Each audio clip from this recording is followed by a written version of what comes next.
Assalamualaikum warahmatullahi ta'ala wabarakatuh. Bismillahirrahmanirrahim. Alhamdulillah rabbil alamin. Wassalatu wassalamu ala asyrafil anbiya wal mursalin Sayyidina wa maulana Muhammadin wa ala alihi wa sahbihi ajma'in. Subhanaka la ilma lana illa ma 'allamtana innaka antal alimul hakim. Wala hawla wala quwwata illa billahil aliyyil azim.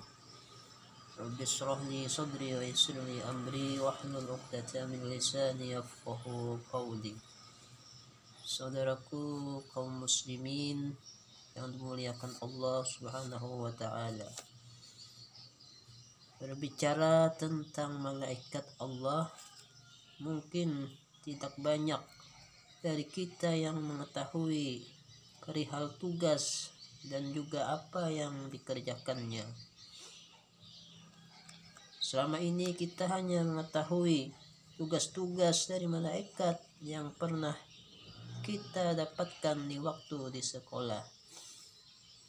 Misalnya tugas dari malaikat Jibril sebagai penyampai wahyu, tugas malaikat Mikail sebagai pemberi rizki kepada seluruh makhluk hidup di bumi, dan seterusnya.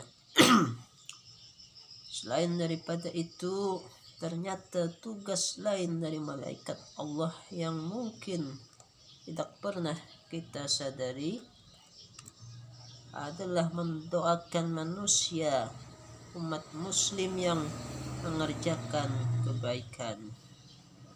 Lalu apa keuntungannya jika kita didoakan oleh para malaikat? Ketahuilah ya saudaraku,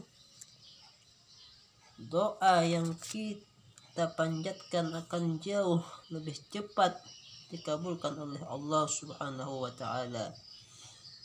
Karena kita semua tahu malaikat adalah makhluk Allah yang tak pernah ingkar dan yang paling dekat kepada Allah Subhanahu wa taala. Siapakah golongan manusia yang sangat beruntung tersebut? Pertama, orang yang tidur dalam keadaan bersuci. Salah satu manusia yang beruntung didoakan para malaikat adalah orang yang bersuci terlebih dahulu sebelum tidur. Artinya sebelum tidur kita berwudu dulu. Kebiasaan ini memang terlihat mudah, akan tetapi cukup sulit untuk dikerjakan. Bagi orang yang kuat iman dan takut kepada Allah, tentu sebisa mungkin akan menyempatkan waktu untuk bersuci terlebih dahulu sebelum tidur. Sebagaimana yang diriwayatkan dari Imam Ibnu Hibban, ia berkata, barang siapa yang tidur dalam keadaan suci, maka malaikat akan bersamanya di dalam pakaiannya. Dia tidak akan bangun hingga malaikat berdoa, ya Allah, ampunilah hambamu si fulan, karena tertidur dalam keadaan suci. Hadis riwayat Ibnu Hibban. Oleh sebab itu, biasakan dan sempatkan apabila hendak tidur, bersucilah terlebih dahulu. Jadi kita kalau mau tidur itu lebih baik kita berwudu terlebih dahulu. Kemudian yang kedua, orang yang sedang duduk menunggu waktu sholat. Jadi sebelum sholat, waktu sholat sampai, dia duduk menunggu sampainya waktu sholat. Dari Abu Hurairah radhiyallahu an, Rasulullah sallallahu alaihi wasallam pernah bersabda, tidaklah salah seorang di antara kalian yang duduk menunggu waktu sholat selama ia berdoa dalam keadaan suci, kecuali para malaikat akan mendoakannya.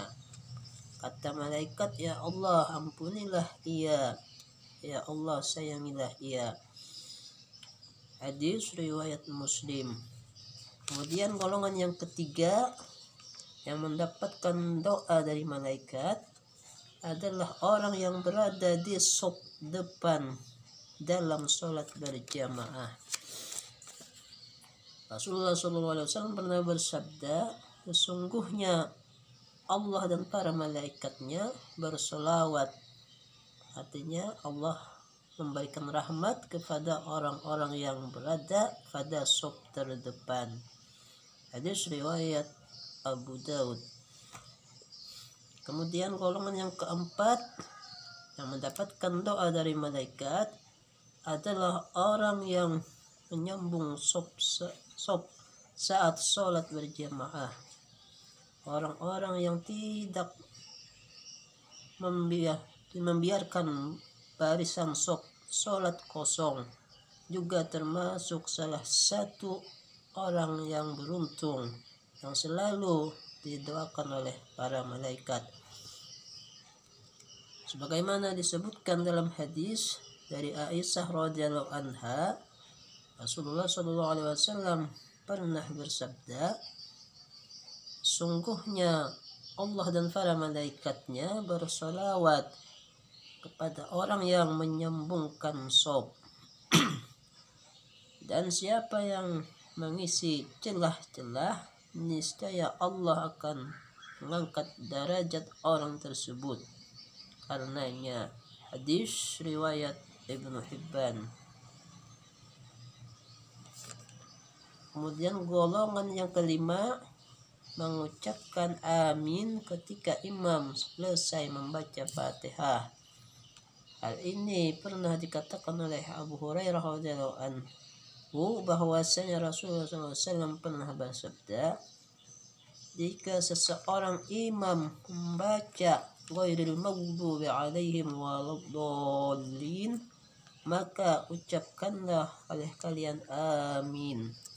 Karena barang siapa ucapannya itu bertepatan dengan ucapan malaikat, maka ia akan diampuni dosanya yang masa lalu.